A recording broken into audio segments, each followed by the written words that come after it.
A paz do Senhor, meus amados e queridos irmãos. Eu sou o Lucas, pela graça de Deus, sou um discípulo de Cristo e congrego ali no setor 2, Ministério do Belém, Assembleia de Deus. Eu quero convidar vocês hoje para vermos a vida do apóstolo Paulo antes de sua conversão.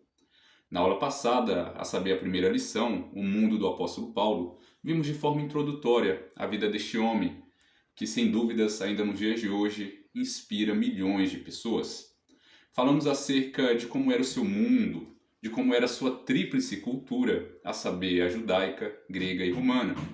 Mas hoje estaremos nos concentrando em uma parte da sua vida antes da sua conversão, no momento em que Saulo de Tarso assolava a igreja. E o tema de hoje desta aula é Saulo de Tarso, o perseguidor. A nossa leitura bíblica em classe encontra-se em Atos 8, do versículo 1 ao 3, Atos capítulo 22, versículo 4 e 5, Atos capítulo 26, do versículo 9 ao 11.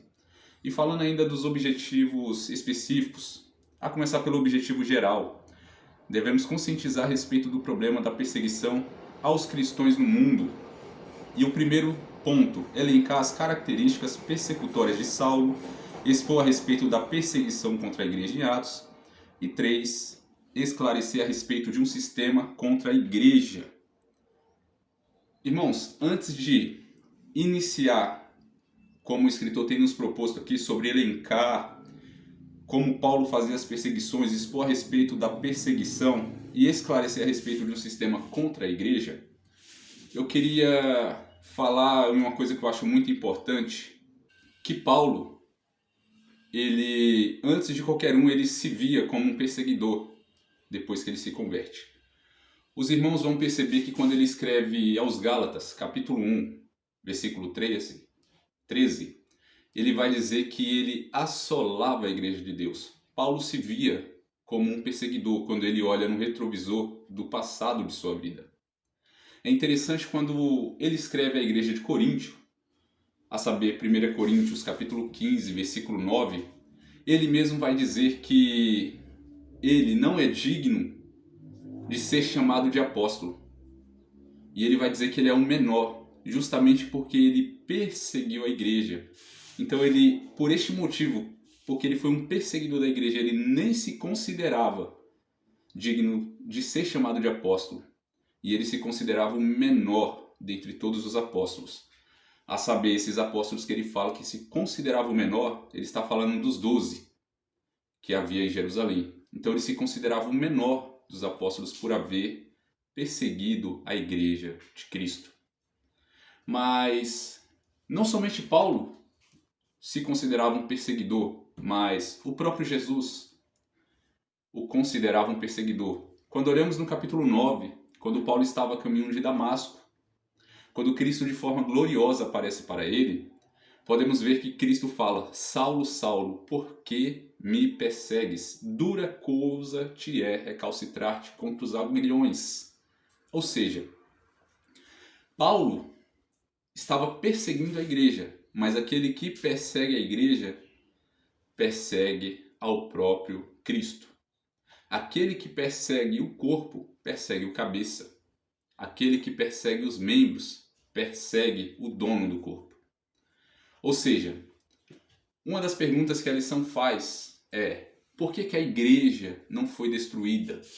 Ou ela nos dá essa alusão para fazermos na classe de aula. Por que a igreja não foi destruída mesmo passando séculos e mais séculos de perseguições? É muito simples, porque a nossa base é Jesus Cristo. Não é uma instituição humana, não uma criação humana, mas é uma instituição divina. Nós estamos edificados e alicerçados em Cristo Jesus. É muito interessante o que o mestre de Paulo, a saber Gamaliel, disse certa feita, quando no Sinédrio os principais dos sacerdotes mandam prender os apóstolos. E ali eles estão discutindo entre si o que fariam. E Gamaliel, isso está em Atos capítulo 5, do versículo 31 ao 39, os irmãos podem dar uma lida lá. E Gamaliel pedem para que levem os apóstolos lá para fora, e ele toma a palavra naquele momento. E Gamaliel ele vai dizer algo que eu acho muito interessante.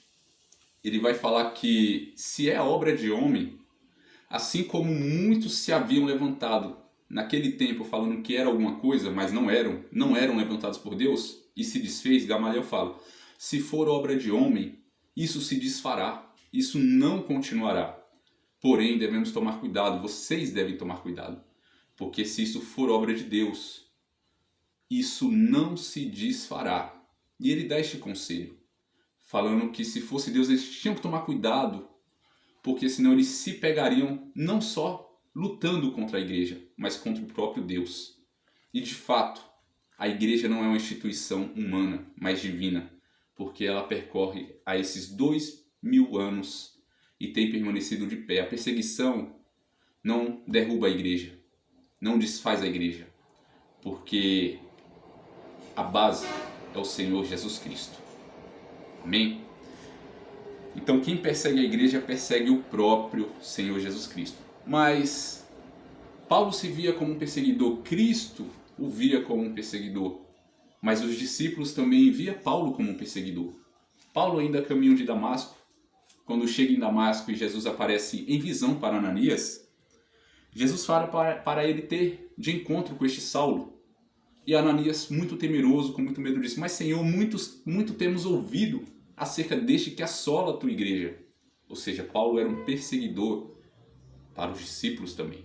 A sua fama percorria não só toda Jerusalém, mas ultrapassava os limites de Jerusalém até Damasco, que se localizava na Síria.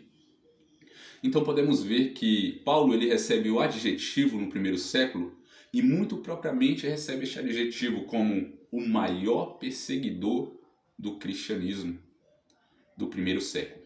Ele foi um perseguidor implacável. E agora, partindo para o primeiro ponto da lição, que fala Saulo de Tarso, o perseguidor implacável, eu queria ver com vocês o que está ali no objetivo geral do primeiro ponto, que fala que é sobre elencar a persecutória, as características persecutórias de Saulo. Ou seja, para mostrarmos os métodos que Saulo usava para perseguir a igreja de Deus. E a Bíblia mostra variáveis formas dessas que Saulo se utilizava para perseguir os discípulos de Cristo. E agora eu quero ver com vocês, neste momento, os métodos usados por Saulo para perseguir a igreja de Deus. E o primeiro é, Saulo perseguia a igreja usando o recurso da lei. Notem comigo que vocês vão ver isso em Atos, capítulo 26, versículo de número 10. Paulo vai dizer, o que também fiz em Jerusalém, e havendo recebido o poder dos principais dos sacerdotes. Ou seja, ele recebeu o poder do principal dos sacerdotes.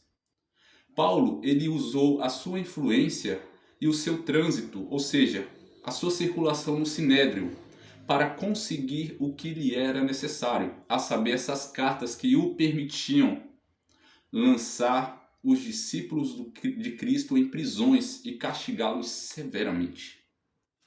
Então perceba que isso dá um ar de legalidade, dá um ar de oficialidade para Paulo. É como se ele estivesse agindo de acordo com a lei. Mas permita-me destacar aqui que nem tudo que é legal é moral. Nem tudo que a lei permite é conveniente. Porque há pessoas más que usam a lei para oprimir os pobres, para tirar dos que não têm e para fazer coisas outras mais que são ruins. E se a lei permite, a lei humana permite, mas a lei de Deus não permite, então melhor é que obedeçamos a Deus do que a homens. Atos capítulo 5, versículo de número 29. Mas Paulo, além de se usar deste método, de se usar da lei, Saulo, ele também perseguia os cristãos nos espaços religiosos. Veja comigo Atos 26, versículo de número 11. Vai dizer assim, castigando-os muitas vezes por todas as sinagogas. Então Saulo perseguia os cristãos, não era por algumas sinagogas, mas aqui fala por todas as sinagogas. Ele perseguia os cristãos por todas as sinagogas de Jerusalém, mas não parava em Jerusalém. também perseguia os cristãos nas sinagogas, indo em direção de Damasco, como vemos no capítulo 9 de Atos. Agora é interessante que a sinagoga é um lugar onde os judeus se reuniam para aprender a lei e orar.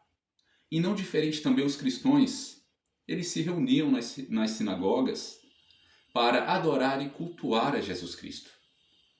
Porque a sinagoga era um lugar para se reunir e ter a comunhão com Deus. Agora note que o local de comunhão com Deus agora tem se transformado num palco opressor. O lugar que é de abrigo agora tem se transformado num corredor de perseguição. Saulo ele não respeitava os recintos sagrados.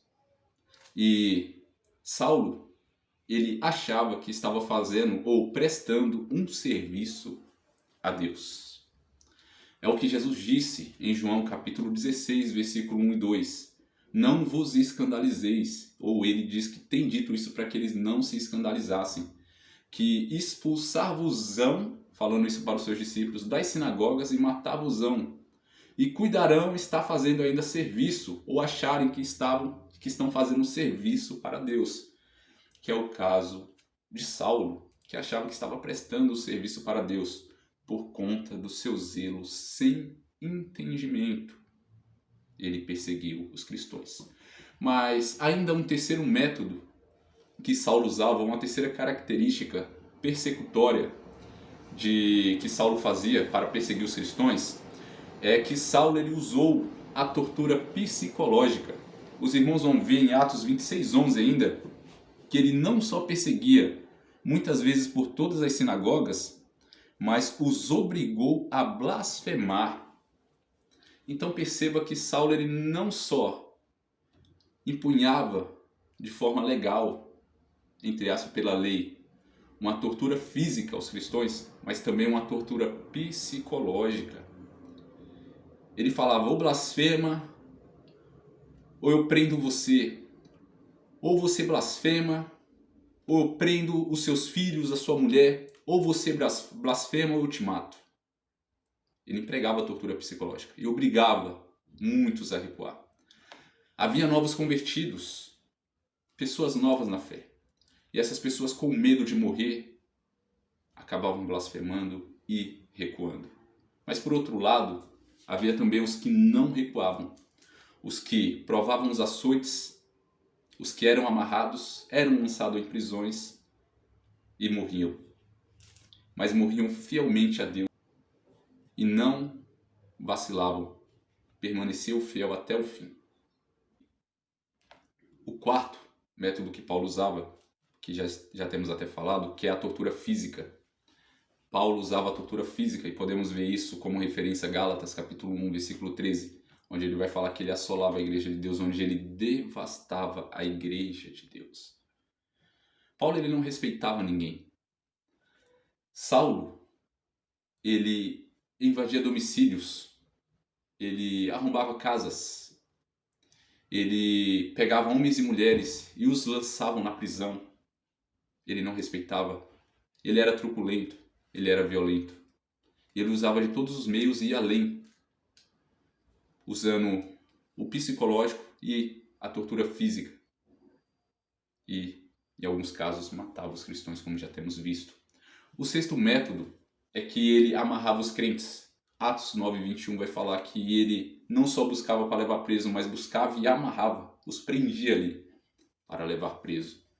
Mas podemos ver também que Saulo ele jogava os crentes em prisões, Atos 9:2. Não só amarrava, não só levava preso para Jerusalém amarrado, atado, mas o lançava em prisões. Atos 26:10 diz: o que também fiz em Jerusalém, e havendo recebido o poder dos principais dos sacerdotes, ele encerrou muitos dos santos nas prisões, e quando os matavam, ele dava o seu voto contra eles. Então Saulo matava os cristãos também. Saulo era um assassino. Saulo ele não tinha escrúpulos por causa do seu entendimento sem zelo, e ele achou que estava agradando a Deus pelo que ele entendia, pelo que a sua visão estava fechada dentro da Torá, que eram as escrituras sagradas, o Antigo Testamento. Ele achou que estava fazendo um serviço a Deus, prestando um serviço a Deus. E estava eliminando os hereges. Tá? E vemos o quanto isso é perigoso. E quantos não têm feito isso? Né? Um zelo sem entendimento. Assim como Saulo fez. Tem levado muitos a fazerem crimes horríveis. E ainda dizer que é um serviço a Deus.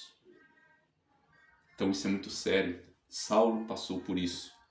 E note que Saulo, quando ele escreve a Timóteo, capítulo 1, versículo 15, quando ele fala que Cristo Jesus, fiel a esta palavra, que Cristo Jesus se manifestou para salvar os pecadores. E Paulo fala, dos quais eu sou o principal. Paulo está falando justamente dentro deste contexto aqui, tá, irmãos? Paulo está falando do contexto que estamos estudando hoje, que alguns interpretam errado essa passagem. Paulo está falando de todo este período que ele viveu antes de se converter. Paulo foi um assassino, ele foi cruel, ele perseguiu, ele devastou a igreja de Cristo, ele não respeitava. Ele fez muitos blasfemar. Ele matou a muitos, dentre os quais ele consentiu a morte de Estevão, e ele lamenta muito dizendo isso certa feita. Então é neste contexto que Paulo, falando para Timóteo, fala, olha, do qual eu sou o principal pecador de tudo isso que ele fez, quando ele vivia uma vida sem Cristo. O seu zelo sem entendimento o levou a perseguir a igreja do Deus vivo. Tá? Mas, agora que entendemos essas características de perseguição de Saulo, eu queria convidar vocês a verem o tópico 2 de forma mais resumida, porque senão o vídeo ficará muito longo. Mas o segundo tópico diz, a perseguição contra a igreja de Cristo. Eu queria que vocês se atentassem em Atos, capítulo 8, versículo 1, que diz assim, e também Saulo consentiu na morte dele, Estevão, e fez-se naquele dia uma grande perseguição contra a igreja que estava em Jerusalém, e todos foram dispersos pelas terras da Judéia e de Samaria, exceto os apóstolos. Então, Saulo aparece de forma misteriosa aqui no capítulo 8, não é dito nada antes. Ele simplesmente é inserido aqui na história e vai dizer que depois que Estevão morre se dá esta grande perseguição. E eu queria falar para vocês que Saulo, ele foi o que provocou essa perseguição. Ele que instiga a dar início a essa perseguição, Saulo. Por que eu digo isso? Dentro das informações que temos de que ele era bem influente e ele circulava, transitava no Sinédrio, foi ele que pediu cartas de permissões para fazer tudo o que fez. Então podemos ver que ele foi aquele que provocou. Mas é interessante que antes do capítulo 8, embora a Bíblia não mencione o nome Saulo, mas ele se encontra com Estevão, e podemos ver isso no capítulo 6 de Atos, quando Estevão está pregando. E vai falar no versículo de número 8. E Estevão, cheio de fé e de poder, fazia prodígios e grandes sinais entre o povo. Versículo 9. E levantaram-se alguns que eram da sinagoga chamada dos libertos, dos sirineus e dos alexandrinos, e dos que eram da Cilícia e da Ásia. Paulo, ou Saulo, era da Cilícia, da sinagoga da Cilícia. Uma vez que ele foi formado aos pés de Gamaliel, estava apto a liderar, a se levantar como líder e defensor da sua fé judaica, Paulo voltou para a Cilícia para cuidar dos negócios com seu pai, que era um fariseu. E ele é este, que era um dos da sinagoga da Cilícia. E muito provavelmente, eu creio assim, que Paulo estava nesse embate contra Estevão. E é interessante que todos estes disputavam com Estevão, mas a Bíblia vai ser clara que não podiam resistir à sabedoria e ao espírito com que falava Estevão. E aí que no capítulo 8, versículo 1, já vai falar acerca de Saulo, que ele estava ali consentindo. Não quer dizer que ele participou do apedrejamento, mas ele consentiu, ele aprovou aquele apedrejamento. Então Saulo, a partir daí, pela sua influência, por ele transitar livremente no Sinédrio, ele pede cartas, como que as autoridades da época, como carta branca para prender, açoitar e os que não negassem a Cristo até matar, tá bom? Agora, vendo o segundo subtópico do segundo tópico, vai nos dizer assim, Saulo de Tarso e Estevão. Terceiro subtópico do segundo tópico. Uma intolerância religiosa e política contra a igreja atual. Irmãos, devemos nos conscientizar de que a perseguição não foi somente no século I. Ainda nos dias de hoje, e a igreja traspassa esses 2000 anos através de muita perseguição. Muito sangue foi derramado e muito sangue tem sido derramado ainda. Nós estamos em um contexto que a perseguição tende a ser mais ideológica, mais um campo da mente, tá? Mas tem muitos lugares que não é assim. Cristãos ainda estão sendo perseguidos de forma implacável, sendo açoitados e sendo mortos, tá? Que nós possamos orar pelos nossos irmãos, para que Deus venha os fortalecer, venha os dar graça e venha os livrá-los, tá? Mas eu quero destacar ainda assim, além de convocá-los para orar pelos nossos irmãos missionários, pelos nossos irmãos de todo o mundo que têm passado por perseguição, para que Deus os dê livramento e graça e força. Mas uma coisa é certa, tá? Capítulo 16, versículo 33 de João, Jesus disse: no mundo tereis aflições. Isso fala para toda a igreja, para todo discípulo de Cristo, tá? Todos nós teremos aflições, passaremos por momentos ruins, momentos de perseguições, de tribulação, e muitos dos nossos irmãos têm passado por esses momentos mais estreitos, perseguição física, e muitos têm morrido, tá? Mas uma coisa é certa, o versículo não acaba aí, porque Jesus disse: mas tem de bom ânimo, tenha coragem, porque Ele venceu. A nossa certeza de vitória não está em nós, mas em Jesus Cristo. E porque Ele venceu por mim, porque Ele venceu por você, nós podemos descansar no nosso Criador, saber que Ele não perde o controle da história, que Ele está no controle, que nada foge do controle dele, e que a vitória é da igreja, porque Ele é o Senhor e Ele é a nossa base, o Senhor Jesus Cristo. Então que você continue firme, meu amado irmão, sabendo que dias maus virão, porque no mundo teremos aflições, mas podemos ter bom ânimo, coragem, porque o nosso Senhor venceu por nós, e nele, em Cristo Jesus, eu e você já somos vencedores. Amém? É tanto interessante que em Apocalipse, vai falar para Apocalipse 3:11, se não me falha a memória, vai falar: guarda o que tens para que ninguém tome a tua coroa. Note que não é guarda o que tens para você alcançar a sua coroa. Não. É você guardar o que tem, o que Deus tem confiado em você, guardar a palavra, continuar em Cristo Jesus até o fim. Porque a coroa já é sua, porque Cristo já conquistou essa coroa para você. Amém? E já partindo para a conclusão, o tempo já se avança, não dará tempo de ver o terceiro ponto de forma de forma minuciosa, mas a perseguição ainda nos dias de hoje existe e é uma realidade, tá? Perseguição política e religiosa, pessoas de religiosidade demasiadamente perseguindo a igreja de forma implacável, religiosidade sem zelo, sem o entendimento, achando que é fazendo ou prestando como um Saulo um serviço a Deus. Outro sim, a perseguição política. Em muitos países existe já aí a opressão de pessoas que oprimem, que não há liberdade para se cultuar ao Senhor Jesus Cristo, a proclamar o Evangelho. Mas eu queria, de forma agora, partindo para a conclusão, embora haja essas pessoas como Saulo, em algum tempo foi assim, antes de sua conversão, há muitas pessoas com zelo sem entendimento que o diabo usa como seu próprio cavalo. Pessoas que são usadas como cavalos de Satanás e de seus demônios. Por que eu digo isso? Embora a perseguição se manifesta no campo físico, de pessoas matando outras pessoas em nome de religiosidade, de um zelo sem entendimento, achando que está agradando a Deus, ou em muitos outros campos, político e por aí vai, Paulo vai deixar claro em Efésios 6,12 que a nossa luta, ou a origem da nossa luta, ela não é contra carne nem sangue. Mas a nossa luta é contra as hostes espirituais da maldade. Paulo deixa claro, não é contra pessoas.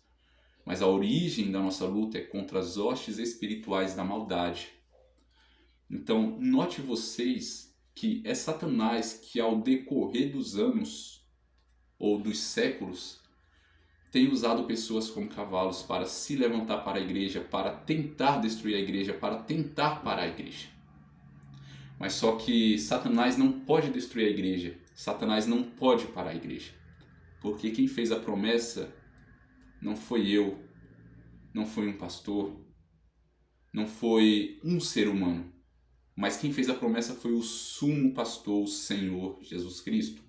Quando olhamos para Mateus capítulo 16, versículo 18, quando ele fala para Pedro, olha Pedro, você é Pedro, você é uma pedrinha pequena. Mas ele fala que sobre ele que é a rocha, ele edificaria a sua igreja. E as portas do inferno não prevalecerão contra ela.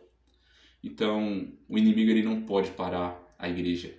Ele não prevalece contra a igreja, porque a nossa base é o Senhor Jesus Cristo. Espero ter contribuído para a sua aula de alguma maneira. Espero ter te abençoado um pouquinho que seja.